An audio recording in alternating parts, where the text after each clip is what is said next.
হারাম এবং লিখেছেন হারামকে যে জায়েজ বলে তার ইমান চলে যায়, সে কাফের হয়ে যায়। তাহলে দাদা হুজুরের মাসলাক আমি ঠিক রাখবো না? আমার ঠিক রাখতে হবে না?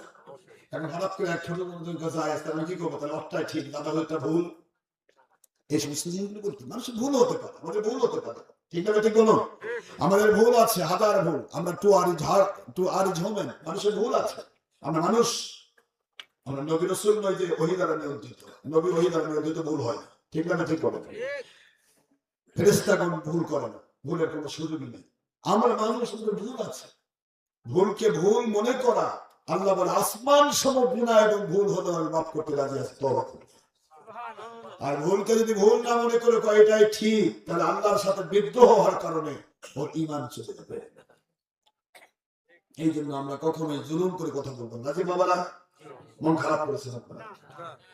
তো ওয়াজ করবো তো ইসলামী শরীয়ত বোঝায় দলিল। আমি যে আয়াতটা পড়লাম সূরা বাকারা 111 এবং সূরা নমল 64 নম্বর আয়াত। আল্লাহ পাক বলেছেন কুল হাতু বুরহানাকুম ইন কুনতুম সাদিকিন। যদি তোমরা সত্যবাদী হও, ভালো বলে দলিল দাও, হারাম বলে দলিল দাও, আসে বলে দলিল দাও, নাই বলে দলিল দাও, জায়েজ বলে দলিল দাও, নাজায়েজ বলে দলিল দাও, ফরজ ওয়াজিব সুন্নাত বলে দলিল দাও, বেদাত বলে দলিল দাও, শিরক বলে দলিল দাও, তুমি হক দলিল দাও, কাউকে বাতিল ভণ্ড বলবা দলিল দাও। কি কথা বলছেন আপনি? দলিল দিতে হবে যদি সত্যবাদী দাবি করো। আর যদি দলিল দিতে না পারো তাহলে তুমি ধান্দাবাজ, মিথ্যাবাদী। এখন মিথ্যাবাদীর কথা তোমরা শুনবো না, শুনবো?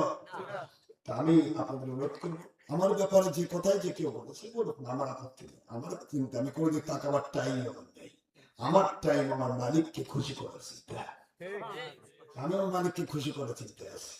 কয়টা মুরিদ বাঁধলো, কয়টা মুরিদ করলো, কে আমাকে হাদিয়ার পোটলা নিয়ে ঘুরলো, আর কে মারার জন্য ফন্দি করলো, কারা মাহফিলে ডেকে নিয়ে এসে ওয়াজ করালো, আর কারা মাহফিল বন্ধের জন্য ঘুষ নিয়ে করলো। দেখার টাইমই আমার টাইম আমার মালিককে খুশি করার জন্য এগিয়ে যাচ্ছি। যেখানে আমার মালিকের দরকার আছে, গোটা চড়াই উতরায় ঘাট আঘাত প্রতিঘাত সব কিছু তছনছ করে দিয়ে আমার মালিক সেখানে আমাকে কাজ করে নেবে। ঠিক না? ঠিক আমি মালিকের গোলাম হয়ে থাকি। আপনারা দেখেন আমার মালিকের খাস মেহেরবানি, এখনো 300 মাহফিল পয়েন্টে আমি দিতে পারিনি। মানুষ বলতে ইচ্ছা করে দেয় না, আমার ইচ্ছা করে দেয় না, দিনে রাতে প্রোগ্রাম দিয়ে পারি না, ইচ্ছা করে দেয় না। তো যাই হোক, যত কিছু করুক, যেটা যার হিংসার আগুন তাকে ঘুণ পোকার মতো খেয়ে ফেলবে, ঠিক না? যার অহংকার আগুন তাকে ঘুণ পোকা খেয়ে, এই যে তাকে সিদ্দিকি একটা কথা, অনেকে সিদ্দিকি সিদ্দিকি কই পেল, পাগলা।